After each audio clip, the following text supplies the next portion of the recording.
Then the king of Assyria invaded the entire land, and for 3 years he besieged the city of Samaria. Finally, in the 9th year of King Hoshea's reign, Samaria fell, and the people of Israel were exiled to Assyria. This disaster came upon the people of Israel because they worshipped other gods. They sinned against the Lord their God, who had brought them safely out of Egypt, and had rescued them from the power of Pharaoh, the king of Egypt. They had followed the practices of the pagan nations the Lord had driven out from the land ahead of them, as well as the practices the kings of Israel had introduced. So the people of Israel had done many evil things, arousing the Lord's anger. Yes, they worshipped idols, despite the Lord's specific and repeated warnings. What's up, cool people? My name is Matt. Welcome back to our Bible study. Alright. We're at 2 Kings 17. Last chapter talked about King Ahaz ruling over Judah. He did not follow the Lord. Did a bunch of things to kind of change the temple and the palace that, were obviously then changing it away from what the Lord had designed. And he wound up getting caught up, or he wound up being really the subject of a battle against Israel and Aram. And he had to ask for help from the Assyrians to fight them off. So, yeah. And then some of the changes that he made were actually kind of because of the king of Assyria. But now it looks like it's going to shift over to Israel. So let's see what happens here in 2 Kings 17.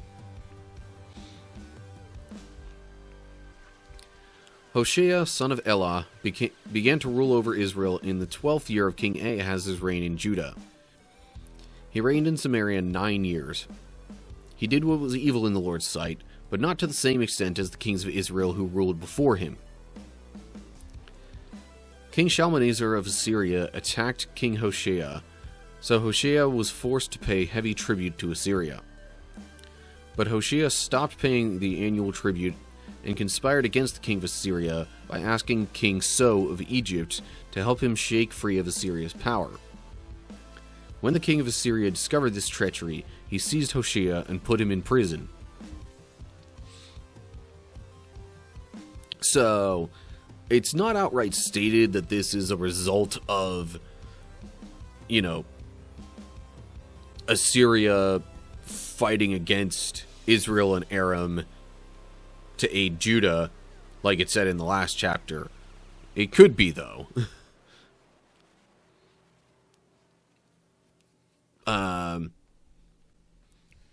So, Hoshea at first is like, paying tributes, making concessions to Assyria to not get outright obliterated.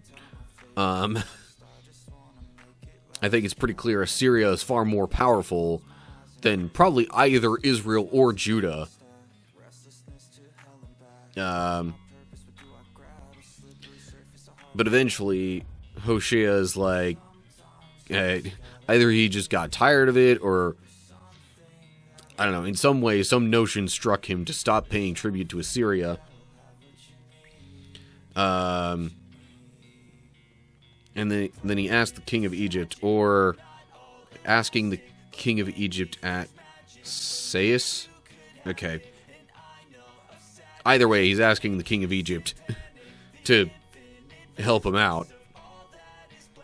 But then, the king of Assyria hears about it, and he takes Hoshea prisoner. So, yeah, that plan didn't really work out, it would seem. Okay, on to verse 5. Then the king of Assyria invaded the entire land, and for 3 years he besieged the city of Samaria. Finally, in the 9th year of King Hoshea's reign, Samaria fell, and the people of Israel were exiled to Assyria. They were settled in colonies in Hala, along the banks of the Habor River in Gozan, and in the cities of the Medes. So, yeah. I guess that means the kingdom of Israel is no more. That's kind of what I would gather from this. I mean, certainly the capital city fell. And it says the people of Israel were exiled to Assyria, not just the people of Samaria. So anyway, verse 7. This disaster came upon the people of Israel because they worshipped other gods. They sinned against the Lord their God, who had brought them safely out of Egypt, and had rescued them from the power of Pharaoh, the king of Egypt. They had followed the practices of the pagan nations the Lord had driven out from the land ahead of them, as well as the practices of the kings of Israel had introduced. The people of Israel had also secretly done many things that were not pleasing to the Lord their God. They built pagan shrines for themselves in all their towns, from the smallest outpost to the largest walled city. They set up sacred pillars and Asherah poles at the top of every hill and under every green tree. They offered sacrifices on all the hilltops, just like the nations the Lord had driven from the land ahead of them. So the people of Israel had done many evil things, arousing the Lord's anger. Yes, they worshipped idols, despite the Lord's specific and repeated warnings. Yeah, so I think literally the entire time, the entire existence of this split northern kingdom of Israel, they didn't have a single king who followed the Lord. The best they had were a few kings who, like, didn't necessarily do as much evil as the others. But that's it. That's... yeah. Still not exactly much to speak of.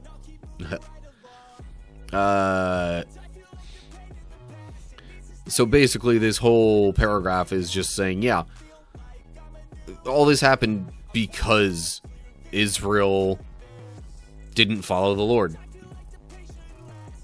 Also, I'm realizing, they asked help from the king of Egypt.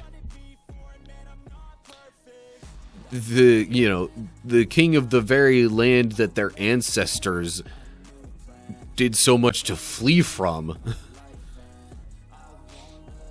So it's almost in a way like they were,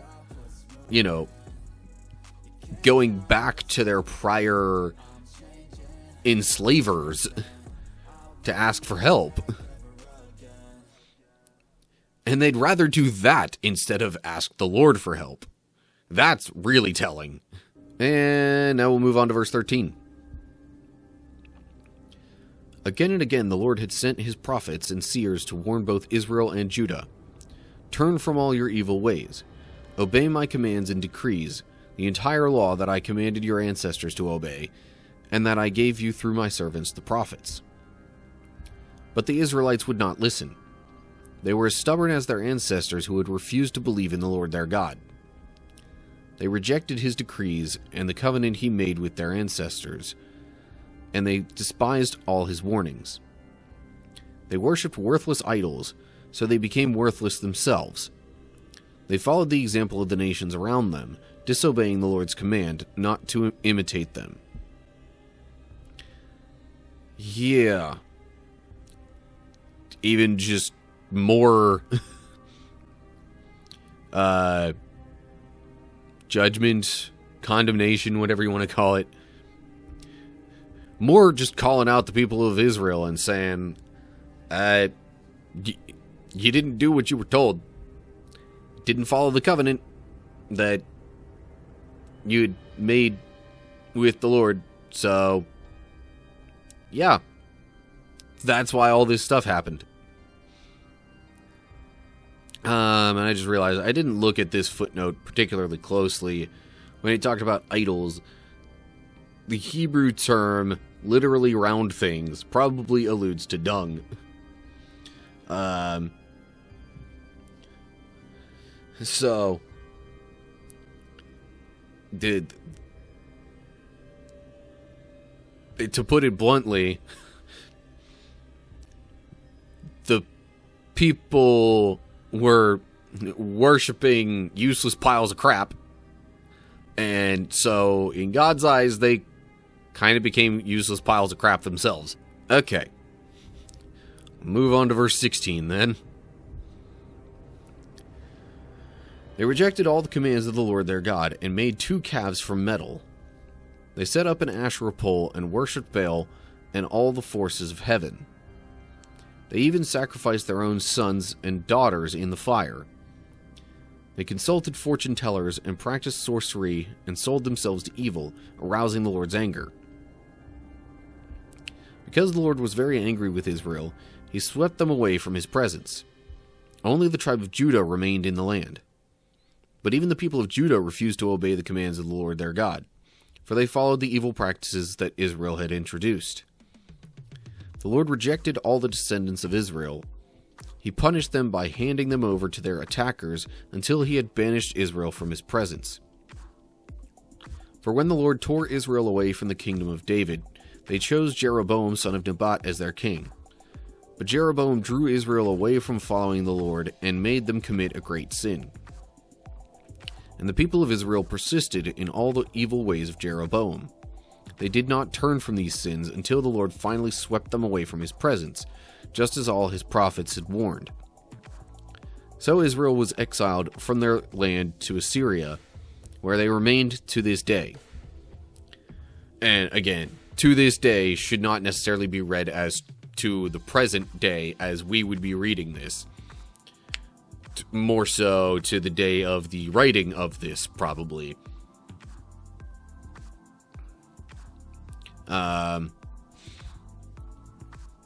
So, yeah. That's almost in a way kind of recapping the kinds of things that the Northern Kingdom of Israel did, basically from the moment they split off from Judah. And that footnote even made their sons and daughters pass through the fire. Again, that's not necessarily in that wording, meaning that their sons and daughters were sacrificed, as in, like burnt up almost as an offering. But still, the very best case scenario is that they were having their children do these rituals that were not prescribed by the Lord.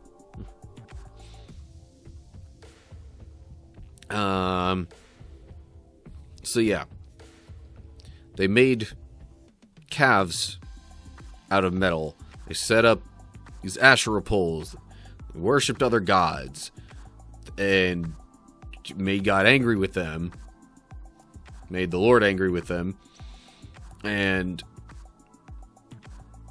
even Judah, while maybe not being as bad in that regard, still, perhaps at least even the common folk were doing similar kinds of things and invoking the Lord's anger. But right now, the kingdom of Judah still exists.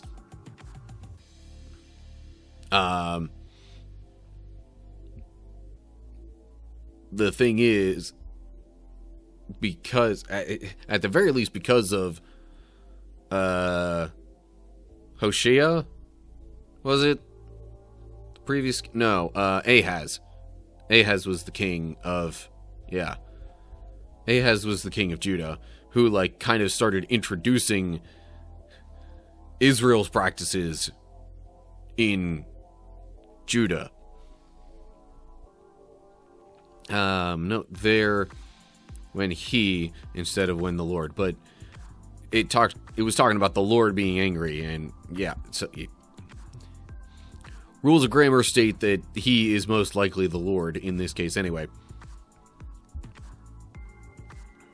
So, yeah. Israel is no more as a kingdom due to this takeover by Assyria and them being exiled. On to verse 24. There's still quite a bit of this chapter to go. Jeez. Alright, anyway. Verse 24. The king of Assyria transported groups of people from Babylon, Cuthah, Ava, Hamath, and Sepharvaim, and resettled them in the towns of Samaria, replacing the people of Israel. They took possession of Samaria and lived in its towns. But since these foreign settlers did not worship the Lord when they first arrived, the Lord sent lions among them, which killed some of them. So a message was sent to the king of Assyria. The people you have sent to live in the towns of Samaria do not know the religious customs of the God of the land. He has sent lions among them to destroy them because they have not worshipped him correctly. Okay, so as with some, I guess this was potentially common practice for kings trying to, subjugate other people from other kingdoms. I don't know if subjugate is quite the right word, but anyway. Or assimilate, maybe, at least. Basically, he took other people and mixed them in with the people of Israel. But those people, because of not being the Lord's chosen people and not worshiping the Lord, some of them wound up dying because of God sending lions amongst them. So they send word to the king of Assyria about the matter, and then we get to verse 27. The king of Assyria then commanded, "Send one of the exiled priests back to Samaria. Let him live there and teach the new residents the religious customs of the God of the land." So one of the priests who had been exiled from Samaria returned to Bethel and taught the new residents how to worship the Lord. But these various groups of foreigners also continued to worship their own gods. In town after town where they lived, they placed their idols at the pagan shrines that the people of Samaria had built. Those from Babylon worshipped idols of their god Succoth-Benoth. Those from Cuthah worshipped their god Nergal. And those from Hamath worshipped Ashima? I don't know. The Avites worshipped their gods Nibhaz and Tartak, and the people from Sepharvaim even burned their own children as sacrifices to their gods Adramelech and Anamelech. So,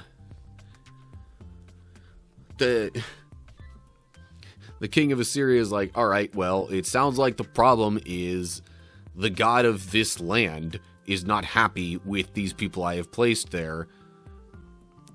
They're not worshiping him or following the customs of the land. So, let me get one of the priests who I exiled from there, send him back. He can teach these people how to worship this god, and then maybe they'll stop getting attacked by lions.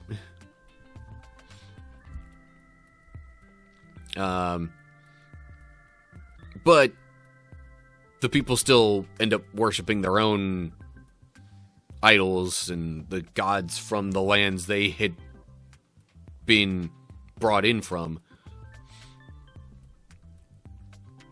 So, I get a feeling it's not necessarily going to do all that much. But let's continue on in verse 32 and see what happens from there. These new residents worshipped the Lord, but they also appointed from among themselves all sorts of people as priests to offer sacrifices at their places of worship. And though they worshipped the Lord, they continued to follow their own gods according to the religious customs of the nations from which they came. And this is still going on today. They continue to follow their former practices instead of truly worshipping the Lord and obeying the decrees, regulations, instructions, and commands he gave the descendants of Jacob, whose name he changed to Israel. Yeah, so it's like they're trying to do a both-and thing. It's really probably more like, okay, they're worshipping the Lord and trying to follow those customs just so they don't end up feeling the Lord's wrath. But, as any good Christian would tell you nowadays, possibly even Jews would tell you about Judaism, the Lord, the God who created the earth, doesn't really care about, individual practices and offerings and things like that, acts of worship, if your heart isn't really in it. There would be later prophets who talk about, detesting the sacrifices of the people, essentially because their heart isn't in it. They try to appease God, but they don't actually truly worship him with their heart or attempt to follow his commands very well. So, yeah. This both and idea isn't really worth much.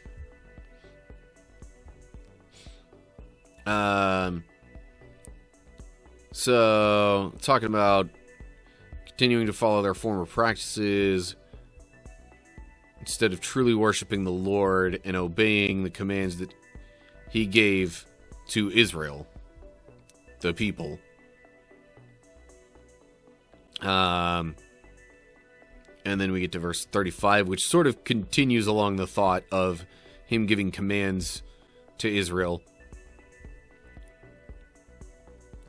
For the Lord had made a covenant with the descendants of Jacob and commanded them, "Do not worship any other gods or bow before them or serve them or offer sacrifices to them. But worship only the Lord, who brought you out of Egypt with great strength and a powerful arm. Bow down to him alone and offer sacrifices only to him. Be careful at all times to obey the decrees, regulations, instructions, and commands that he wrote for you. You must not worship other gods. Do not forget the covenant I made with you, and do not worship other gods. You must worship only the Lord your God. He is the one who will rescue you from all your enemies." But the people would not listen and continued to follow their former practices. So while these new residents worshipped the Lord, they also worshipped their idols, and to this day their descendants do the same. So that section really was just getting more into detail of alright, here's even more specifically what God had said, and emphasizes multiple times, do not worship other gods.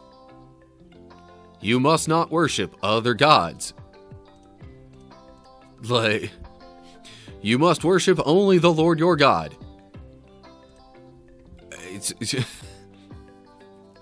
You would think it should be crystal clear. But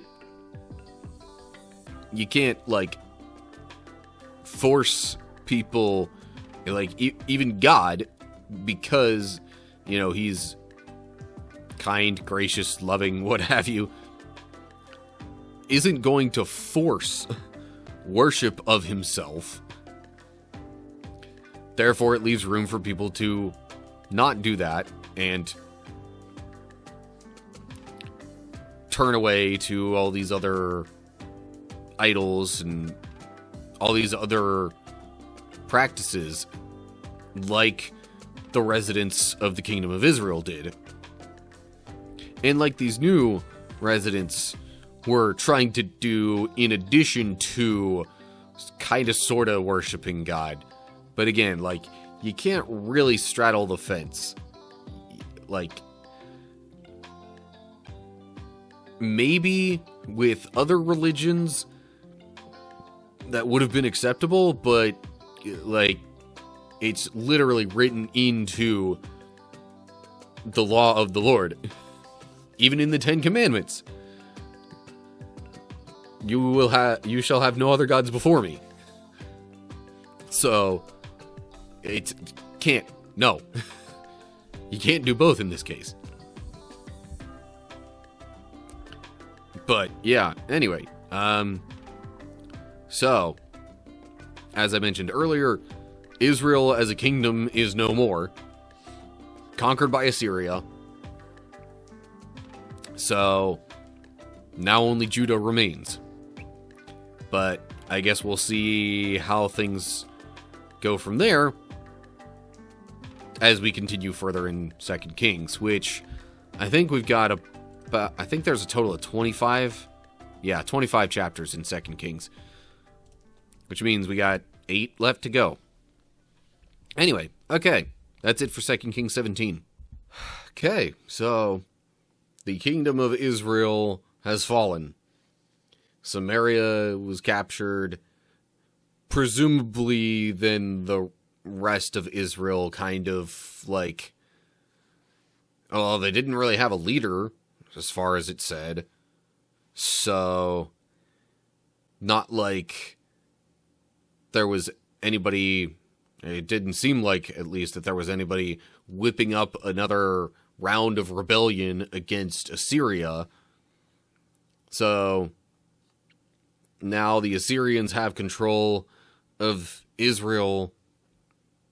They're, like, putting other people from other regions in there, trying to just, like, assimilate everybody.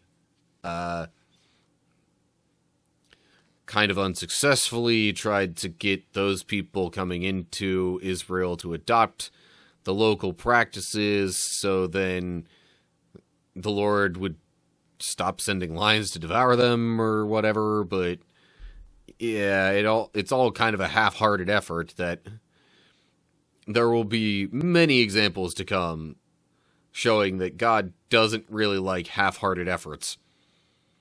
So I can't really envision that turning out terribly well. But we'll have to see what happens in the upcoming chapters of 2 Kings. As always, like and share if you enjoyed the video. Subscribe to the channel to get updates when I post new videos. Look down in the description for links to social media pages and Discord server and supporter page and all sorts of good stuff like that. Leave comments down below the description with any thoughts or questions you have. Hopefully I'll see you soon for another video. Hope you're all doing well. But whatever the case is, till next time, stay cool, people.